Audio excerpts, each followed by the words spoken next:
Hello and welcome to Faithfully Stampin' with Jennifer Helm. I am Jennifer Helm, the Faithful Stamper, an independent demonstrator with Stampin' Up! Today I have for you a candy bar card. It might not look like your traditional card because it isn't, but it's still a card of sorts. This is a sweet little pocket, little 3D project, very slim profile that holds a regular size Hershey bar. But when you flip it over, if you want to have room to write, you can add a panel to the back that you can sign and put your message on. So that's why I say it's a card. So this is great for so many things. You could use this for favors at a bridal or a baby shower, maybe thank you gifts at a birthday party, coworker gifts, just any number of things. And there's also another great use for that. If you happen to have someone you want to give a gift card to, but you don't just want to hand them the little gift card holder and you want something a little different, you can actually fit a gift card right in the pocket in front of the candy bar. And so you have a little something to give them. So I just thought that was a really neat addition to this project. So I'll show you how to make it. It's really quick and simple, not a lot of complicated directions, and we will go ahead and get started. So the first thing you're going to need is a piece of cardstock that is 4 inches by 9.5. This is Petal Pink that I am going to use, but my recommendation is this. If you're making one, you might as well make two because this is one of the easiest projects to cut two out of a single sheet of 8.5 by 11 cardstock. You can just take the full size sheet, cut it down to 9.5, and then what I do is I'll turn it sideways and cut it to 8. Then I'll do some of my scoring, which I'll show you in a minute. Then I'll cut it into the 4, and then I'll do the remainder of the scoring. So it's really quick work, and it just, to me, it makes more sense for me to make 2 at a time instead of 1 at a time. So if you're only making 1 at a time, here are the directions. It's really the same if you're making multiples. But what we're going to do is we're going to grab a scoring tool. It can be your scoreboard or your paper trimmer scorer. So bring that on over. This is the scoring that you can do if you're making them 2 at a time before you do your cutting, or you can just do them singly, like I said. We are going to score the long side 2 times. Once at 3 inches, and then again at 3.25. So just 2 quick score lines. This is actually the bottom of the pocket we're forming. Then rotate your cardstock so the short end is at the top. And you're going to line it up. I like to use the right side of my paper trimmer score for these, but you can do whatever works for you. You're going to start with 1/2 inch and score the whole length, and then slide it over to 3/4 inch, and again score the whole length. I like to do up and down twice, that way I'm getting a deep enough score line that I can see it. Now I'm going to rotate 180 degrees and do the same thing. 1/2 inch, and then slide over to 3/4 inch, and then that is all you need to do. Now, keep your paper trimmer handy for just one more second if you like. But what we're going to do first is we are going to fold on our score lines. If you've got a bone folder, you can use that to get nice crisp edges, especially on some of these narrow score lines. So you can see here I've already just about formed the pocket. There's the bottom. But we're going to go ahead and fold each of these side lines in. Be careful when you're doing these long ones. It's really easy to bend your cardstock since those 2 score lines are close together.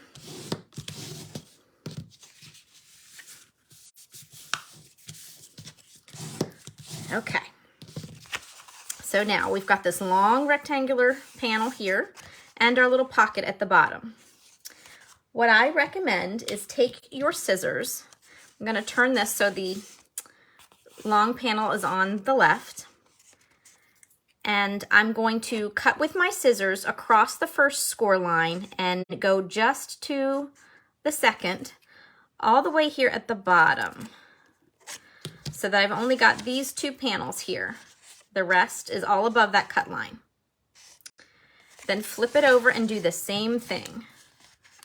So you're cutting just below that little teeny tiny panel that you created, okay? So hopefully this is going to form the pocket. So this is your visual here on making sure you've done it right. I need a visual a lot of the time. Now, here's why I recommend keeping your scoreboard or paper trimmer handy. If you're steadier than me, you can grab your scissors and just cut straight on this score line. I'm not usually that handy with a pair of scissors for this much of a distance. So I'm going to line my score line up, the inside score line, with the track on my cutting track here. And I'm going to cut just down to where I cut in here with the paper. So I'm going to be very careful. I'm going to watch here where my score lines are so I know where to stop. And I always stop a little shy just to be safe. And I can pull that piece right off. If you need to, grab some scissors. And then flip it over and do the same thing on that other side. Just make sure your paper is nice and level here at the top, nice and even. And that way you won't have anything be crooked. I had that happen to me a couple times while I was making my samples. I was not happy. But that's a whole lot easier to me than cutting all that distance with a pair of scissors.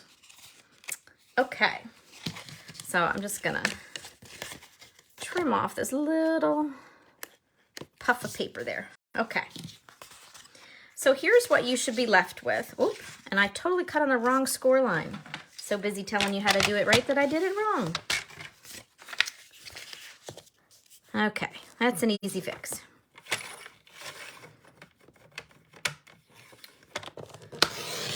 I was so busy concentrating on telling you where to put your paper, keeping it nice and even so that you didn't have that mistake that I did, that I made a mistake.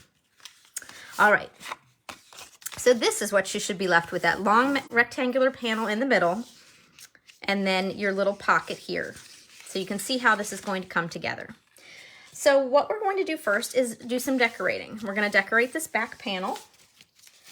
I am going to grab a piece of DSP, that's Designer Series paper, our beautiful, mostly dual-sided paper.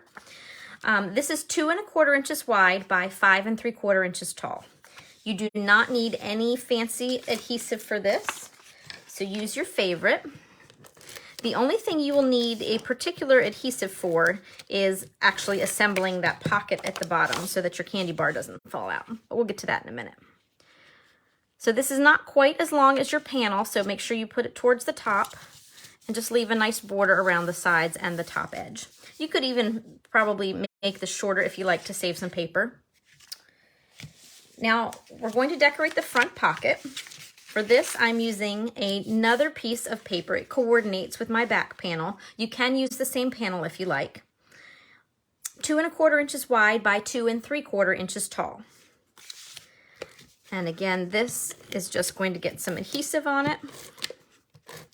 I'm going to take this and put it out of the way. And what I like to do for this piece, I actually flip my pocket open so that I can lay it flat. It's just a little bit easier. Okay. Now we'll go ahead and form the pocket and then I'll finish decorating it. So what I like to do here is I can see how this is going to go together. I'll flip it so the back side is showing and my little tabs here are facing up. And here's where you want a certain adhesive. So I like tear and tape for this. You want something strong so that it's not going to pull apart. Regular tape runner would definitely pull apart and you don't want your candy bar falling out before your recipient is ready for it. I like to just take a clear block and pull back on my tear and tape against it, and that way I get a nice clean edge. I can either use my fingers or my bone folder and just kind of press down that tape. That way it's a little happier when it comes off and I don't have to fight it so much. So what I'm going to do is fold down one of my side panels. Doesn't really matter which one. Kind of try to form a right angle, and then I'm just going to fold up and around and try as best I can to keep that right angle and line up the edge of my cardstock, the edge of that backing against it. Now I'm going to put it down on the table and take my bone folder and just press against the edges. You could probably also use a pencil, like the eraser end of a pencil, anything narrow. And then you're just going to repeat on the other side. Tuck that pocket in, make sure you've got that right angle at the bottom, and give it a gentle press so you don't squish it. And then again, bone folder in along the edge just to press that down and really give you a good seam, a good seal so your pocket doesn't fall open. And that way you've got your pocket for your little candy bar. So now we're going to do a little bit of decorating on the front of our candy bar holder. So first thing I'm going to grab is my Stampin' Pierce mat. And actually, I'm going to put this to the side for a minute because I'm going to show you a new product that we have. This is our Happy Labels Pick-a-Punch. It's actually 6 punches in one.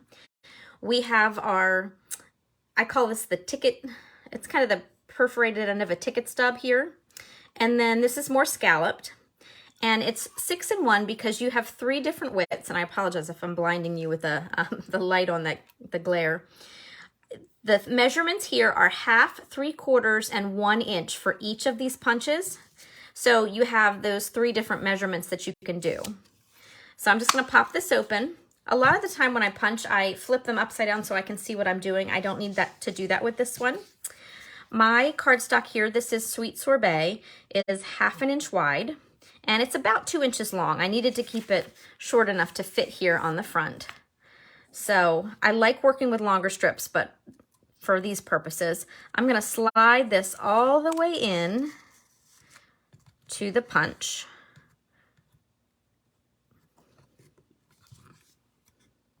And it's hanging up on something. There we go. So I know it almost looks like the punch is trying to eat this because it's such a short piece of paper. Press down and pull that back out. You can see my little ticket taker end here. I have to come up with another name to call that. I don't know. Then I'm going to flip it around and slide it back in the same way. And like I said, it's easier when you're not dealing with short pieces of paper. I'm going to slide that all the way in, press, and then slide it back out. And I've got my cute little ticket that I'm going to stamp on. So that is your Happy Labels Pick-a-Punch. One of our new items in our brand new mini catalog for spring 2023. If you do not have a demonstrator you are currently working with and you would like a paper copy, reach out to me. I'd be happy to get you one. And you can always visit my website here and see the catalog online. Now I need my Stampin' Pierce mat.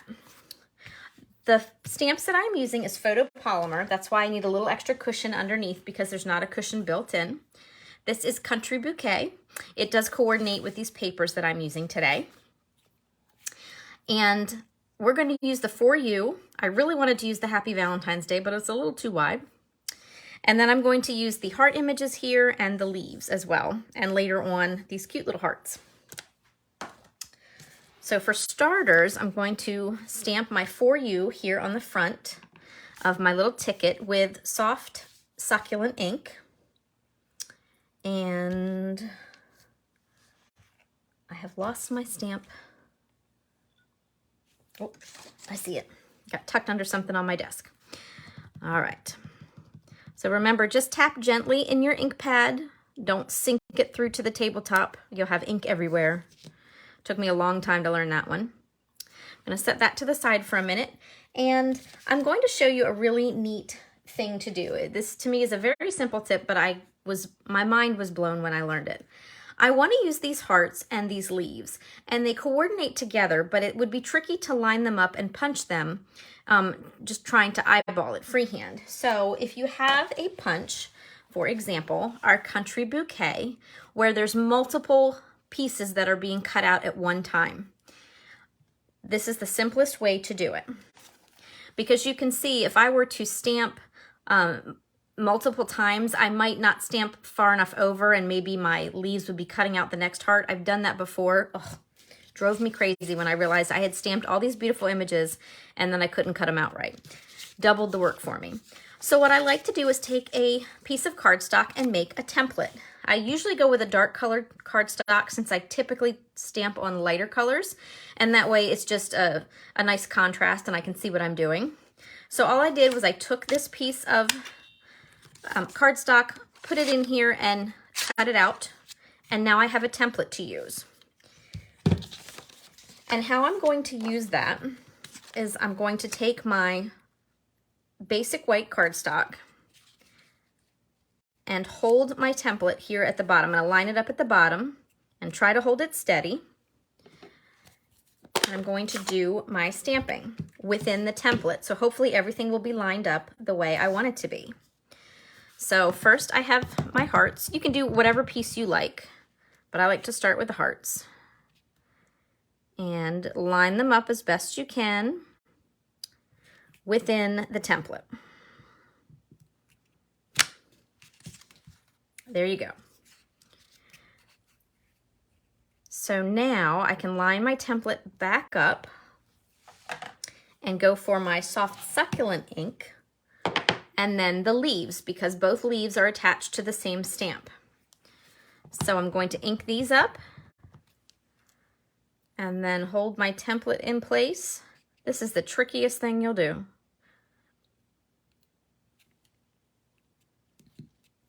And then there we go. This might be a little close, but when I punch them out, the images should line up. Yep.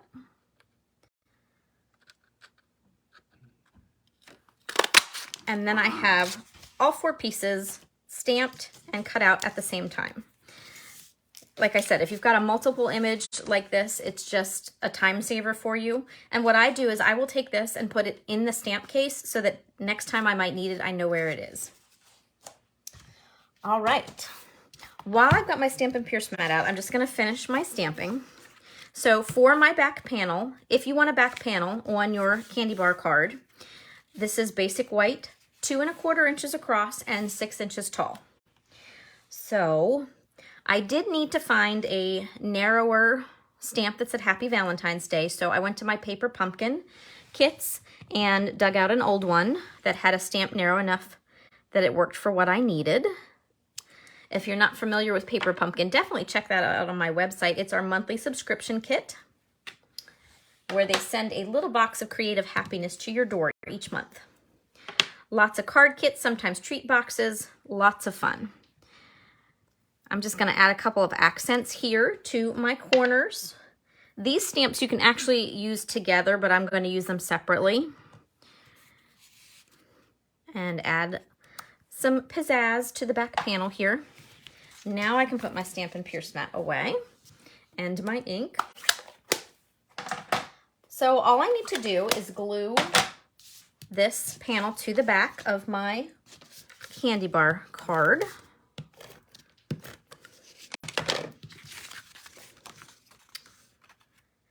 If you need to write after you adhere it, just write gently so that you don't damage that pocket on the front. Now to decorate the front, I'm going to flip these over and just add some dimensionals to the back. On my large heart, I'm going to use one of our large dimensionals and put it towards the bottom because I'm going to have it hanging over the top of the pocket just a little bit. I thought it looked nice that way. And then I'm going to use small dimensionals on all these other pieces. Whoop. That backing won't help me, the dimensional will. Okay. So first thing, I think I'm going to put my ticket here at the bottom. And you can have a sentiment on the front, you can skip the sentiment, you can design these however you like. That's the wonderful thing about this project. You can design it for whatever you need. Like I said, I'm going to put my heart a little bit above the top of the pocket. So I wanted to make sure that dimensional was here at the bottom so it wouldn't prevent that candy bar from going in. I'm going to keep my images true to the punch and invert this heart and stick it here, and then add my leaves. And the leaves really can be interchangeable. They can go in whichever direction you like. So just keep that in mind with this stamp. Here's my candy bar ready to go in. And I think I'm gonna add a little bling just to finish this off. So I have some of our iridescent rhinestones.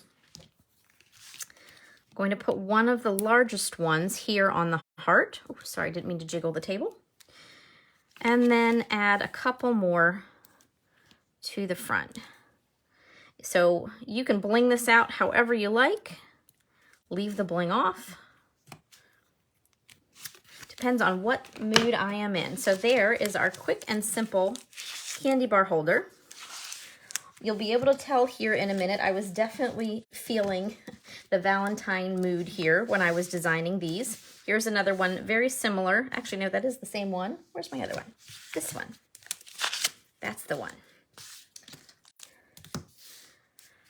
Both very simple, very pretty.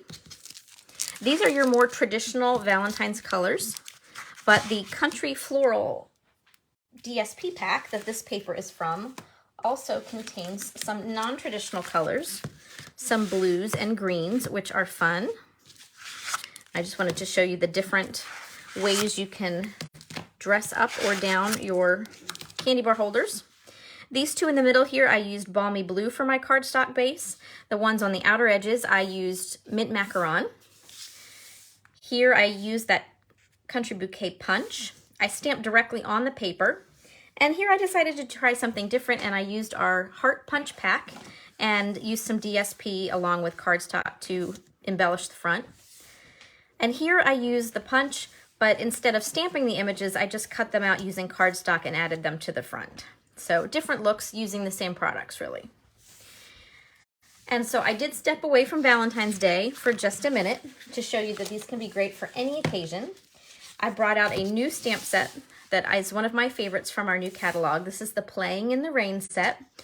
And while it is, it can be used for cheering up cards that say rainy days are better with you, I just used the images on these because I thought they were so sweet. I have the little turtle here. I almost called it a turkey. It's a turtle that I stamped in Memento and then colored with our Stampin' Blends. I added the Oh Happy Day. And then the back of this one, I just stamped clouds at the top and flowers at the bottom so I can write whatever I like on the back. And then on our little bunny card, or candy card, I stamped the image and colored it. I realized that the die cut for this didn't include the puddle. So I die cut the bunny, but then I fussy cut the little puddle so I could add it to the front because I really thought it was cute. And then here on the back, I added the Oh Happy Day, and I still have plenty of room to write. So you can see these would be great for any occasion and can be dressed up or down as much or as little as you like. So I hope you enjoyed learning how to make our candy bar card. If you haven't already, I would love for you to subscribe to this YouTube channel. You can click the notification bell and it'll alert you each time a video is posted here on the page. And you can always find me over on Facebook as The Faithful Stamper. Thanks so much for watching. Take care and happy crafting.